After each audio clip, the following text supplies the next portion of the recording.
فوالله إن عدونا حائر بنا زرع فيه الخوف.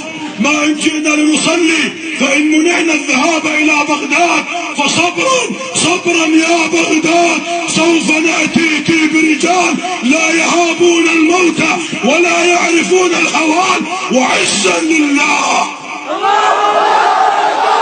أننا سنأتيك إن شاء الله. الله أكبر الله أكبر الله أكبر. يا فاتح السماء أبوابا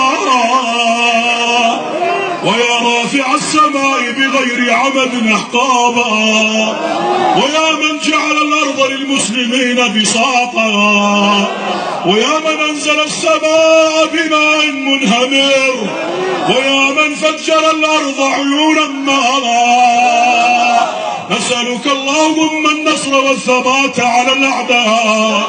اللهم جاءونا بكسرى، اللهم جاءونا بكسرى وجئناهم بك يا الله، وجئناهم بك يا الله.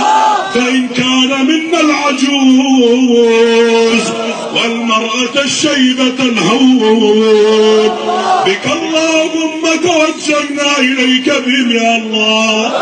اللهم لا تخيب ظن المعتقلين ولا تخيب ظن المعتقلات، وانصر اللهم عبادك المسلمين في كل مكان يا رب العالمين. هذا دعاؤنا وعليك إجابتنا يا من أمرتنا بالدعاء ووعدتنا بالإجابة. ندعوك يا الله يا الله يا الله، نسألك الإخلاص والثبات إنك أنت أرحم الراحمين.